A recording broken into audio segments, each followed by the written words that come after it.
Um, Trump's return is distracting the GOP and allowing the Democrats to get things done.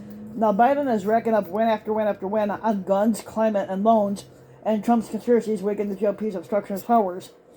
Now, the Republicans are acting uncharacteristically flat-footed in response to President Joe Biden's announcement that he'll be forgiving up to $20,000 in student loan debt to people who make under $125,000 a year.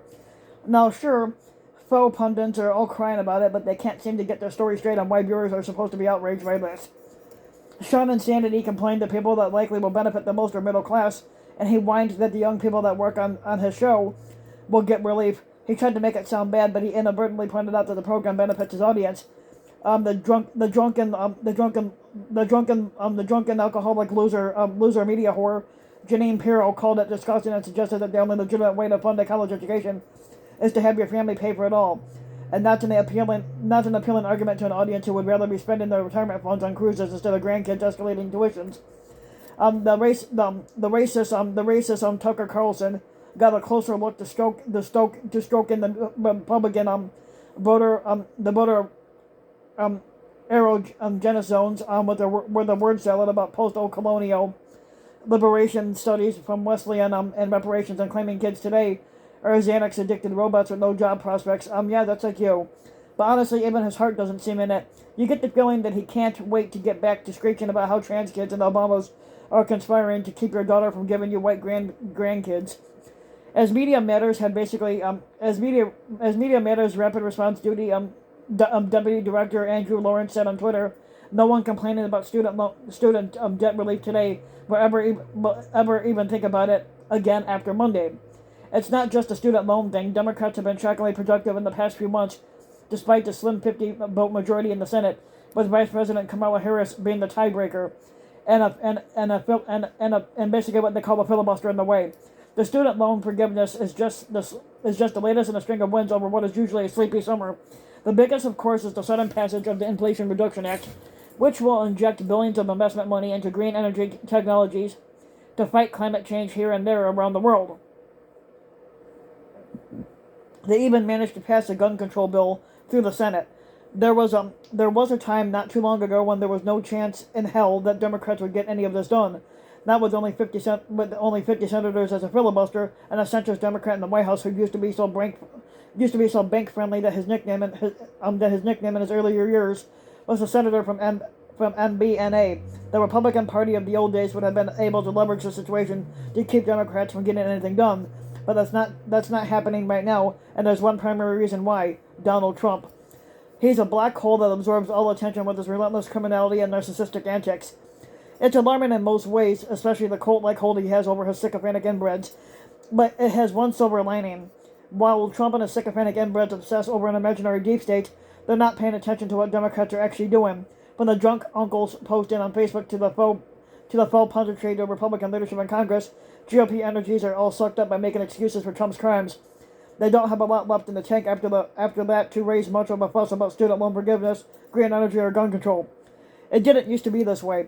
The Republicans used to be extremely good at whipping their base into a frenzy of opposition against Democratic policies, even ones most of these voters would benefit from. They knew how to create enough noise to keep the Republican politicians in line and peel off enough cowardly Democratic support, killing all manner of progressive legislation. Now, for instance, the Republicans very nearly killed Obamacare, despite Democrats having a theoretically filibuster-proof 60-vote majority in the Senate. They did so with non-stop and misleading propaganda death panels anyone, which compelled throngs of irate conservative voters to flood town halls during Congress back in August and during the August recess and scare the pants off of Democrats in swing districts.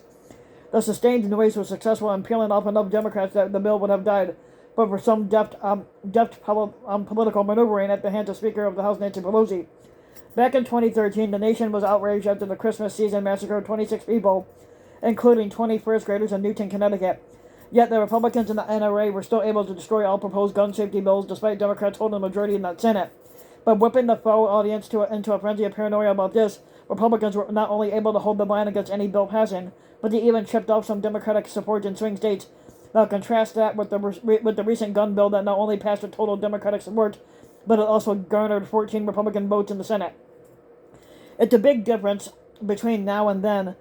that the Republicans are struggling to tap into that one bottomless resource of the cranky poll viewers willing to shriek at their elected representatives, and it is because those people are all the way too worried about what Trump's up to. The gun bill was passed during the same time period that the January 6th Klan hearing was holding hearings.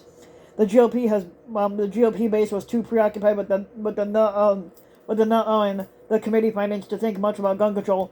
Nor did we need to worry about Republicans reacting to Biden signing the massive climate bill, as they did to Obamacare, and complete with a massive protest and the formation of a new version of the Tea Party. They've all been way too busy freaking out about the FBI raid at Mar-a-Lago for all of this. Indeed, you can sense Republican leadership's desperation in the way that they're trying to tie the Inflation Reduction Act to the FBI searching Trump's residence for stolen classified materials. The conspiracy theory claiming that the bill will lead to 87,000 IRS agents supposedly kicking down doors and murdering MAGA Americans only has legs because the right wing press keeps tying this lie to Trump's false claims that he's somehow the victim of an FBI conspiracy.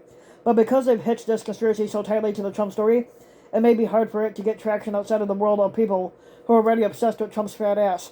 A huge part of why the GOP freaked out of old about Obamacare and gun control were so ineffective is that they were able to appeal to swing voters and independents who were susceptible to disinformation. When a conspiracy theory is tied to Trump, however, it means these folks will tend to tune it out as more Trumpian nonsense. That doesn't mean that Republicans have had no luck sowing lies, especially in the state and local levels. Conspiracy theories about critical race theory and the LGBTQ people grooming kids in schools have gained traction, especially in the suburban swing districts. These lies do better, I suspect, because they're dissociated from Trump. It's about appealing to the fears and prejudices of all sorts of people, and not just Trump partisans whose entire world is making sure he doesn't face punishment for his obvious crimes. But indeed, the Republican noise machine was quite successful at obstructing Biden earlier in his term.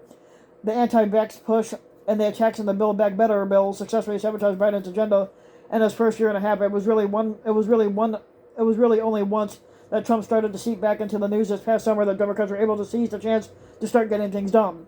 Now, overall, Trump looks like a net negative for the GOP going into the midterms. His Supreme Court appointments allowed Roe v. Wade to be overturned, which looked like it's driving up turnout for pro-choice voters.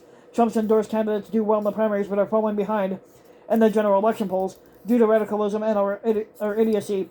The January 6th hearings about the Klan attack on January 6th and the Mar-a-Lago search are reminding voters of how much Republicans have hitched their wagon to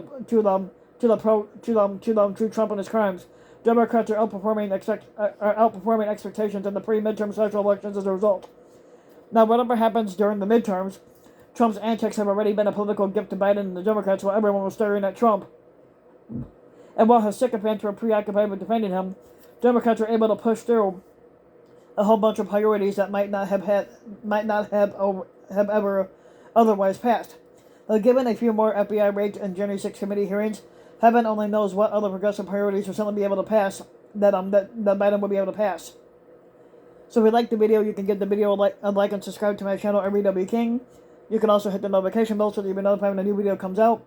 And if you want to support my work even further, you can donate to my Patreon link, which you can find in the About section of YouTube.